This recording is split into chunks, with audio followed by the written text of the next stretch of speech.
Hello everyone, welcome back to this channel students. आज के class में हम लोग क्लास 11 का अकाउंटेंसी सब्जेक्ट के थ्रू हम लोग कैश बुक चैप्टर्स के अंदर हम लोग डबल कॉलम कैश बुक को आज एक प्रॉब्लम सॉल्यूशंस के साथ सीखने वाले हैं। तो स्टूडेंट्स, इससे पहले भी प्रीवियस क्लास के अंदर हम लोग जो कैश बुक का इनिशियल्स जो हमारे पास कुछ प्रॉब्लम्स होता है और उसका फीचर्स होता है, उसको हम लोग डिटेल्स क्लास के अंदर करके रखिए। आप प्लेलिस्ट में जाओ, उसको देख लो ताकि उस क्लास के साथ इस क्लास भी आप इजीली रिलेट कर पाओ। तो स्टूडेंट्स, चलिए शुरू करते हैं। तो स्टूडेंट्स, यहाँ पे enter the following transactions double column cash book on 7/1/2013। Students, एक प्रॉब्लम को हम लोग यहाँ पे ऑलरेडी रिप्लिकेट करके रखिए और initial portions of this video के अंदर आपकी स्क्रीन पे ये आप इजीली देख पाओगे। तो स्टूडेंट्स, यहाँ पे डबल कॉलम कैश बुक का मतलब ये होता है कि हम लोग सिंगल कॉलम में करी थी कि डे पर्टिकुलर्स वीएनएलएफ के साथ सिर्फ कैश हुआ करता था, लेकिन इस कॉन्टेक्स्ट में यहाँ पे बैंक दोनों तरफ ही इंक्लूड हो रहे हैं, यानी यहाँ पे हम लोग बैंक का जो ट्रांजेक्शन है इसको भी लेते चलेंगे। तो स्टूडेंट्स, चलिए एक के बाद एक हम लोग करते करेंगे और चीजों को समझेंगे। तो फर्स्ट स्टूडेंट्स, यहाँ पे 2013 जनवरी, सो हम लोग लिखेंगे जैन दोनों तरफ। यहाँ पे balance of cash in hand, तो नंबर 1 टू बैलेंस बीडी, ठीक है। तो यहाँ पे हम लोग 1800 एंड 2500 हमारे जो इनिशियल बैलेंस ये बिल्कुल रेडी है। नेक्स्ट, उसी 1 तारीख को हम लोग कुछ चीजें परचेज करी थी, यानी कैश परचेज ऑफ गुड्स 1600 का। सो हम लोग यहाँ पे लिखेंगे बाय परचेज अकाउंट। तो स्टूडेंट्स, यहाँ पे हम लोग 1600 रुपीज का सामान को हम लोग कैश में परचेज करी थी। Next, number 2, cash sales of goods, कुछ सामान हम लोग यहाँ पे बेची थी जहां से हमें यहाँ पे 800 रुपीज मिला था कैश में। सो सेल होने से हमारे पास पैसा आया, सो टू सेल्स हम लोग यहाँ पे टू सेल्स अकाउंट करके यहाँ पे 800 रुपीज हम लोग यहाँ पे लिख देंगे। नेक्स्ट, चलिए number 3, cash purchase of goods payment made by cheque, कुछ सामान को हम लोग परचेज करी और उसके जो बदले में हम लोग क्या करें, चेक के अंदर हम लोग यहाँ पे पे करी। सो चलिए यहाँ पे हम लोग लिखेंगे नंबर 3 बाय परचेज अकाउंट। तो हम लोग यहाँ पे चेक में पे करी, यानी यहाँ पे हम लोग बैंक में पे करी, ठीक है।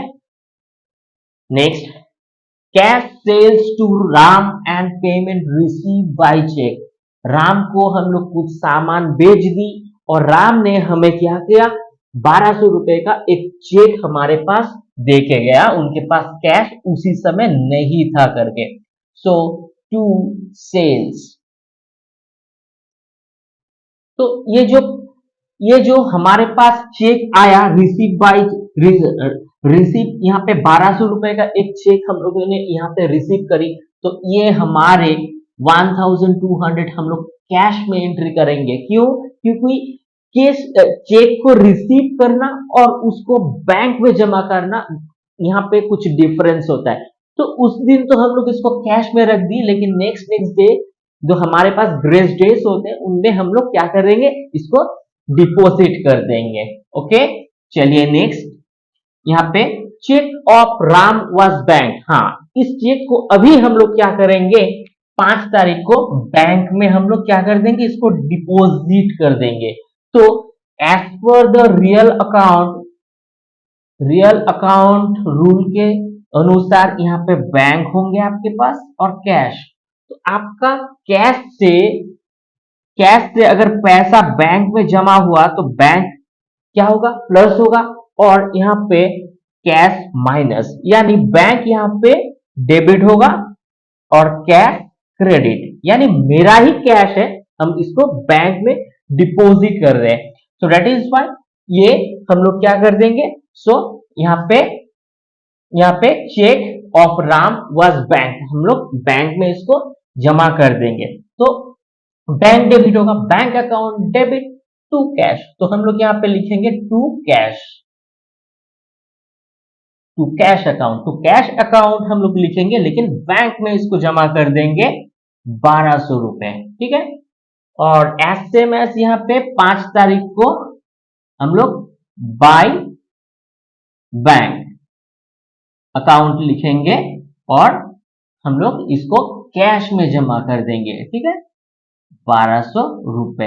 तो यहाँ पे जो एलएफ है स्टूडेंट्स, यहाँ पे हम लोग क्या कर देंगे, यहाँ पे सी लिख देंगे, यानी ये इंडिकेट कर रहा है कि ये कॉन्ट्रा एंट्री है। तो स्टूडेंट्स आप यहाँ पे एक नरेशन जरूर देना कि cheque being the cheque deposited in to bank.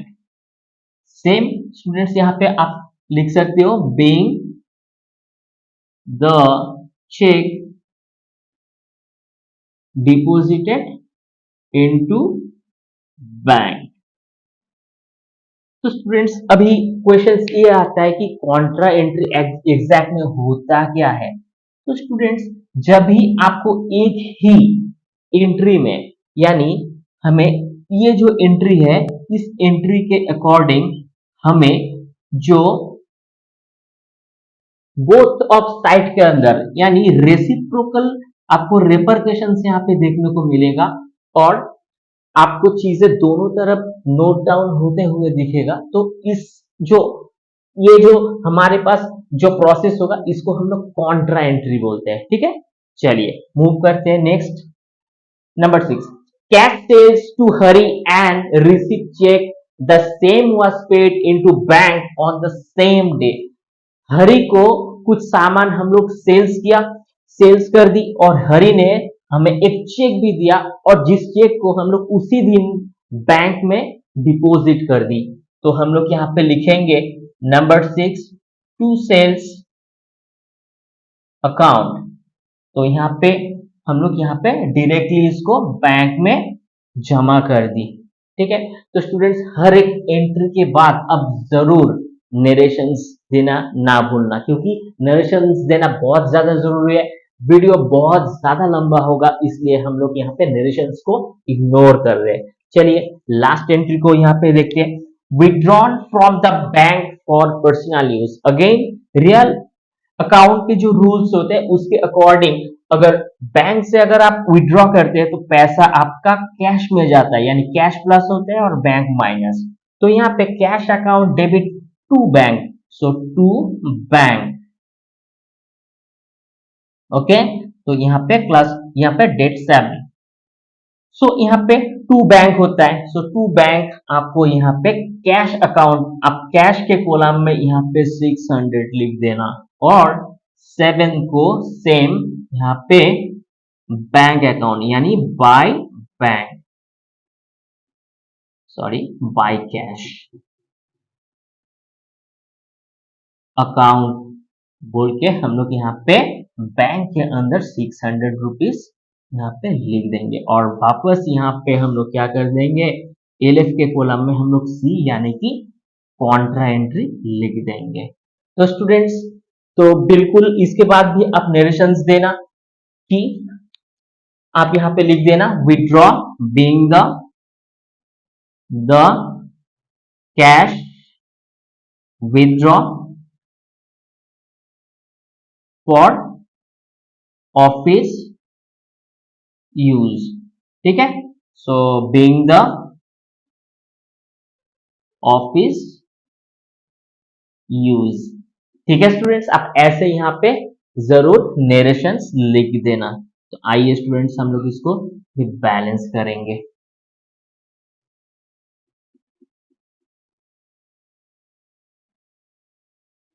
तो स्टूडेंट्स यहाँ पे बैलेंस हम लोग जब करेंगे ना तो यहाँ पे 4400 4400 हमारे पास यहाँ पे होगा, और यहाँ पे होगा 4200। तो इसको हम लोग क्या कर देंगे, इसके साथ बैलेंस कर देंगे। चलिए इसको भी हम लोग लिख रहे हैं कि 4400 एंड 4200। तो स्टूडेंट इसको आप बैलेंस कर दोगे तो आपके पास यहाँ पे 1600, आपके पास यहाँ पे 1600 और यहाँ पे 42,600 यानी कि 2600 आपको यहाँ पे इजीली बैलेंस मिल जाएगा। ठीक है, तो इसको हम लोग क्या बोलेंगे, बाय बैलेंस CD यानी कैरिड डाउन। इसको हम लोग 8 तारीख को यहाँ पे लिखेंगे। यही जो हम लोग नेक्स्ट डे यानी 9th ऑफ जनवरी को हम लोग जब बिजनेस को रीओपन करेंगे तो हमारे गल्ले पे टू बैलेंस BD यानी हमारे कैश में 1600 एंड 2600 रुपीज बैलेंस होगा, यानी कैश में होगा 1600, बैंक में 2600। तो आप इसका स्क्रीनशॉट ले लो। चलिए, तो स्टूडेंट्स बहुत ही इंपॉर्टेंट एक प्रॉब्लम है, आपको हर किसी बोर्ड के अंदर ये आपको जरूर मिलेगा। आप बहुत अच्छे से प्रैक्टिस करना, 2-4 बार प्रैक्टिस करने से इजीली एक ग्रिप आ जाएगा। नेक्स्ट क्लास के अंदर और भी ज्यादा प्रॉब्लम को हम लोग नए नए टर्न टू कॉन्टेक्स्ट के अंदर करते चलेंगे और चीजों को सीखते चलेंगे। वीडियो अगर अच्छा लगता है तो जरूर से लाइक शेयर सब्सक्राइब कर देना। मिलते हैं किसी नेक्स्ट क्लास में। Till then take care, have a nice day.